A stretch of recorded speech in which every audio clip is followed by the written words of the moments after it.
Demon in the Freezer is a short documentary created by award-winning director Errol Morris. In this film, Morris explores the issue of possessing samples of the smallpox virus even after its eradication in 1980. Through interviews with various experts that have dealt with the virus in some way in their profession, this is a documentary that ultimately examines the morality and true nature of humanity as revealed by this issue.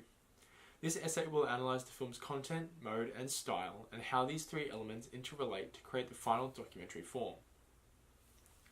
The content of this documentary is driven purely by subject interviews and their expression of opinions. These are primarily based on recounts of the interviewees and their own experiences on the subject. Similar to Morris's other documentaries, Demon in the Freezer focuses on probing studies of human nature, looking at the underlying moral and ethical dilemmas that arise from the smallpox issue. As the film is driven by interview and thus personal opinion based on experience, the content is slanted towards the argument against keeping samples of the virus. The opening line of the documentary highlights this point of view, with the narrator asking, "Destroying smallpox would mean what exactly?" immediately establishing the subject and the stance the film takes on it. All of the interviewees throughout the film express that it is important that the remaining samples of smallpox are destroyed, and whilst each have their own opinions as to why, this position is the only one presented.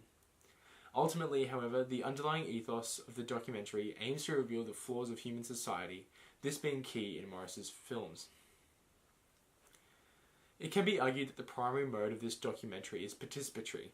Bill Nichols defines this mode as emphasizing the interaction between filmmaker and subject, which is very clearly evident throughout the entirety of the film with the use of voiceover and direct response from the interviewees.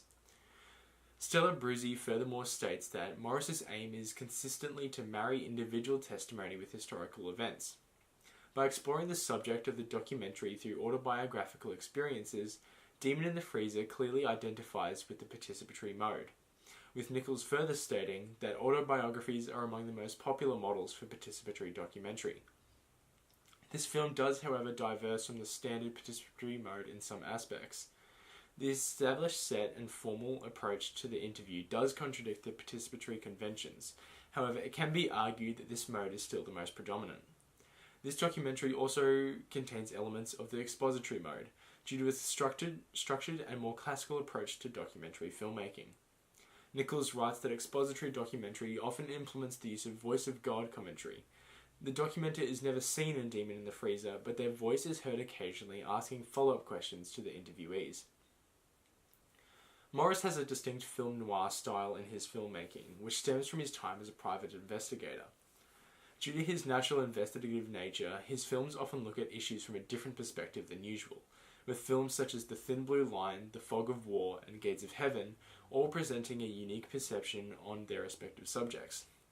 Further evidence of his private investigator past are evident in the audio and visual effects of the film. When archival footage is shown depicting news reports following the original eradication of the smallpox virus, editing techniques are used to make it seem like this footage is being displayed from an old projector, with accompanying sound effects to enhance the visual image and create a sense of the old-school noir genre.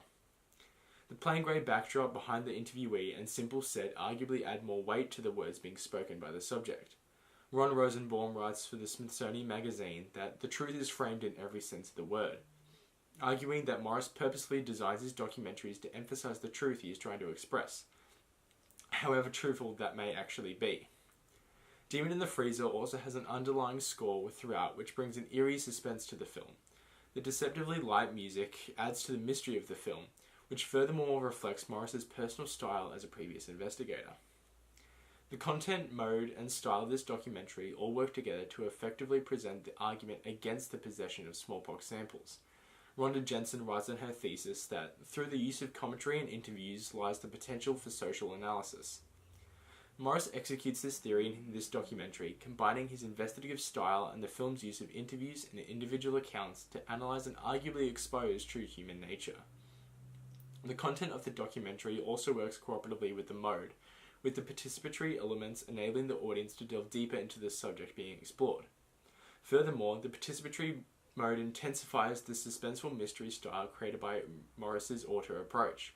The quick cuts between angles during interviews combined with the eerie music and grey background create what feels like the depiction of a murder case, which moreover exemplifies Morris's filmmaking style and approach.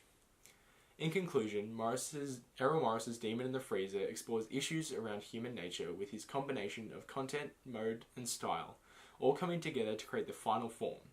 The participatory mode works in correlation with the film's subjective content and Morris's own auteur style to provide audiences with a highly investigative documentary.